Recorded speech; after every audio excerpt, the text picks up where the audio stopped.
This is the city of Ashgabat, the capital of Turkmenistan. Do you think local drivers have a strange obsession with white cars? Not at all. It's not them who love white, it's the country's president, and his love for the color is so strong that he ordered all car owners to repaint their vehicles. Soon, the police began rounding up and towing away dark-colored cars, and the country faced a shortage of white paint. But that's just the beginning. After the collapse of the Soviet Union, its republics took different paths. Some quickly democratized, others are still going through this process or just beginning, and in some countries, the authoritarian model remains. But Turkmenistan became the only post-Soviet state where the political regime not only stayed the same, but became even more repressive. In terms of freedoms, it now ranks alongside North Korea and African dictatorships. How did this happen, and where did the country go wrong? They say all problems stem from childhood. Well, perhaps it was the difficult childhood of Turkmenistan's first president, Sapar Murat Niyazov, that made him take it out on the entire country. During the war, he lost his father, and in 1948, an earthquake killed his mother and brothers. 8-year-old Niyazov was sent to an orphanage in the town of Kizil Arvat in southern Turkmenistan. Hardly anyone at the time could have imagined that this orphan would, 45 years later, become the leader of all Turkmens, the eternal great Turkmenbashi. That said, Niyazov's early career was quite ordinary, studying at a polytechnic institute, working as a master at a power station,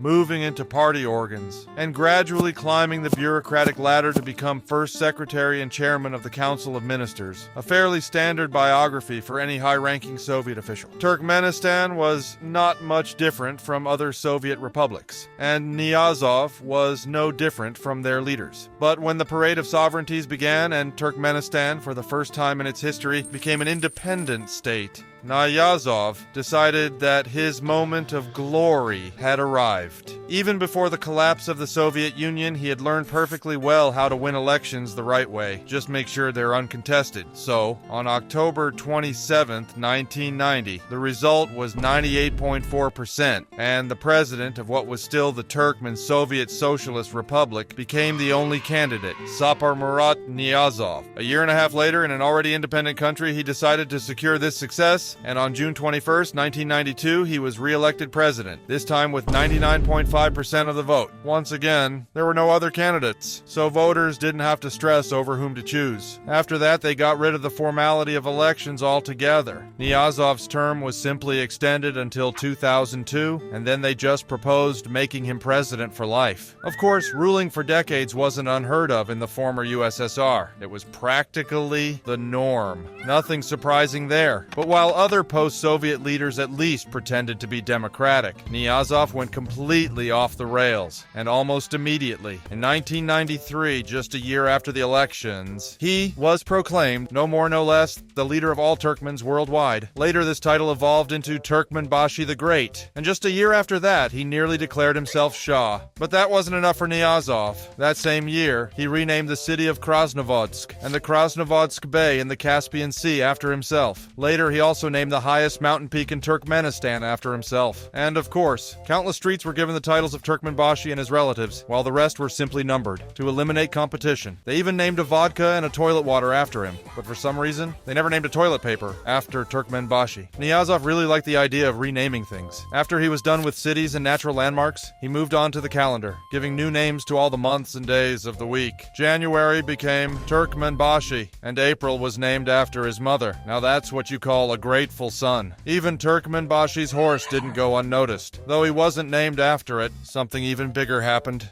His image was placed directly on Turkmenistan's national emblem. Oh, and September got a special name too. It became Ruhnama month. So what does Ruhnama mean? It's the main book of the Turkmen people, a guidebook that sums up the historical achievements of the Turkmens, their way of thinking, habits, traditions, customs, desires, and aspirations. One part of the book describes the deep past of the nation, while the other predicts its future. And now, guess who wrote it? Niyazov took his literary masterpiece just as seriously as a great classic would. Though, unlike another classic, he didn't write the second volume. Instead, he built a monument to it. A very real, physical monument. Ruhnama was now studied as a separate subject in schools and universities. Officials had to pass an exam on it to get certified. Drivers had to swear an oath on it to get a license. The day of its first publication became a national holiday. Niyazov even planned to establish an entire university dedicated to Ruhnama. Here is a very popular quote from the book. Only a Turkmen can make a Turkmen great. Only a Turkmen can make a Turkmen a Turkmen. Sapar Murat Niyazov, Ruhnama. Do you know what these cars have to do with Ruhnama? The thing is, foreign companies that wanted to operate in Turkmenistan had to translate the book into their language. For example, Daimler Chrysler translated it into German, and Russian Kamaz translated it into Tatar. But even that wasn't enough to glorify Turkmenbashi's masterpiece. So in 2005, a RS-20 rocket launched Ruhnama into orbit. Now, when you look up at the night sky, just remember, somewhere up there, the main book of all Turkmens is floating in space. But Niyazov wanted to go further, and in 1998, he inaugurated the Arch of Neutrality, an 80-meter monument with himself on top. A golden statue of the leader rotated with the sun, completing a full circle every day. A real Turkmen sunflower. In total, there were around 14,000 monuments to Turkmenbashi. Some of the more impressionable citizens claimed that Turkmenbashi could kill a fly mid-air with just his gaze, summon and stop rain at will, and some were even convinced of his immortality. But despite all his power, the laws of nature proved stronger. On the night of December 21, 2006, Sapar Murat Niyazov died of heart failure. Interestingly, the Western media reported it first, while the official statement only came out by evening. According to the Constitution, the acting president should have been the head of parliament, Ovadan-Depe Atayev. But in a dictatorship, real power doesn't belong to parliament. It belongs to the security forces. So, a criminal case was immediately opened against Atayev, and he was sentenced to 5 years in prison for allegedly driving his sister-in-law to suicide. Whether he ever got out remains unknown. And a year and a half later, on February 11, 2007, Turkmenistan held its first ever presidential elections with more than one candidate, a whopping 6 in total. But honestly, the other 5 candidates didn't matter. The only one you needed to remember was him. Gurbanguly Malik Gulievich Berdimuhamedov. Unlike Niyazov, Berdimuhamedov wasn't an orphan, but he also started his career pretty modestly. For 17 years, he worked as a dentist, slowly climbing the ranks until he became the director of a dental center. In 1997, Berdimuhamedov was appointed Minister of Health, and by 2001, he became Deputy Prime Minister. It seemed like this was an educated, intelligent man, someone who could turn a dictatorship republic into a democratic country. And at first, everything seemed to be going that way. Busts and portraits of Niyazov started disappearing. Months and weekdays got their old names back. Studying Ruhnama was no longer mandatory, and after a year, the Turkmenbashi Sunflower Monument was dismantled and moved to the outskirts of the capital. But, in the end, old traditions won. The cult of Niyazov was gradually replaced by the cult of Berdimuhamedov. He took the title Arkadag, protector of the nation. His portraits flooded the country, and newlyweds were even required to take their wedding photos in front of his image. As for monuments, Arkadag was a bit more modest than his predecessor, his most famous one. This one. Oh, and he also built monuments to his favorite horse and dog. Speaking of horses, Gurbanguly had a special relationship with them. Here he is, for example, inspecting construction sites, giving orders to officials, on horseback, though sometimes things didn't go quite as planned, and we ended up with this.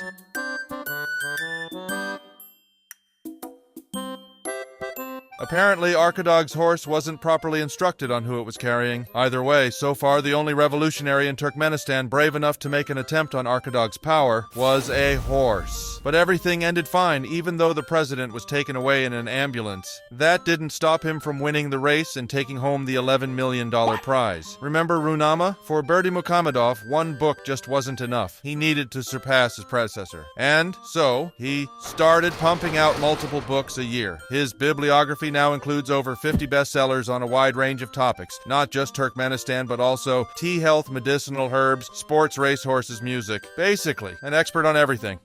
Berdimuhamedov is also a singer. There's no need to describe it, just listen.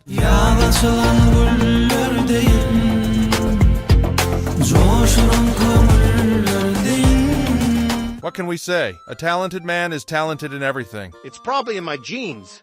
But music and literature are just hobbies. A true leader of a nation must be strong and firm. And Gurbanguly never stops proving it. Not just a president, a real-life Rambo. Still, all these songs, books, races, and statues, they're just the harmless part of the story.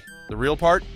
It's here in Ovadan-Depe. The official name? A G-D5 maximum security facility, a political prison in the Karakum Desert. Anyone who disagrees with Berdimuhamedov or criticizes him ends up here. In summer, temperatures reach plus 50 degrees Celsius, 122 degrees Fahrenheit. In winter, they drop to minus 20 degrees Celsius, or minus 4 degrees Fahrenheit. And the conditions? People are being imprisoned without trial and left to starve. Alongside inhumane living conditions, prisoners endure actual torture. We won't go into graphic details, but ending up here is essentially a slow-motion death sentence. Only a small fraction of prisoners ever make it out. The rest? They either die from the inhumane conditions or simply disappear, their fate unknown, since communication with relatives or even fellow inmates is forbidden. Human rights activists created the movement Show Them Alive, which keeps a list of political prisoners and the missing in Turkmen prisons. Currently, this list includes 112 people, and the total number of prisoners in Turkmenistan is 35,000. This ranks Turkmenistan 5th in the world, with a rate of 576 inmates per 100,000 population. There is very little known about the repression in Turkmenistan, not because it doesn't exist, but because there is simply no one to report it. The country effectively has no independent journalists. According to the Press Freedom Index, Turkmenistan ranks 177th, ahead of only North Korea and Eritrea. Internet use is limited to just over 20% of the population, and all messengers and social networks are blocked. What we know about the situation in the country comes only from the few testimonies of witnesses who have left the country. But even leaving is not easy, as a large number of citizens are deprived of the right to travel abroad. Now, just look at how magnificent the Turkmen capital is. But unfortunately, these grand, shiny palaces are just Potemkin villages built for appearances, not for citizens. The homes where people actually live look very different. Since the internet is very poor in the country, the only window to the civilized world becomes satellite TV. So everything is covered with satellite dishes. The poorer population, unable to afford goods at market prices, began to queue up in the mornings at state-run stores where products are sold at lower prices. The lines became longer and longer, and people started fainting in them. The authorities decided it was time to do something about it, and so they just banned the queues. Now people submit applications in advance, wait for a call from the seller, and come at a strictly appointed time. The same proven method was used in Turkmenistan to defeat COVID-19. It was also banned, so no one got sick with COVID. Whoever got COVID broke the law.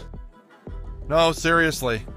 Turkmenistan is in the top 5 countries by natural gas reserves and is a major supplier of it. You could say that the Turkmen president just sells gas, and with the money earned, they build monuments and palaces. Last year, he even opened an entire city named after himself, Arkadog. It has a street named after the leader's dog and a square with a monument to his horse. The city is beautiful, but very empty. Although Turkmenistan is officially a republic at the beginning of 2022, it took its first step toward a monarchy. Gurbanguly Berdimuhamedov unexpectedly left the presidency and handed the chair to his son Serdar. However, he didn't go too far and now closely watches his son's activities from the position of head of the upper house.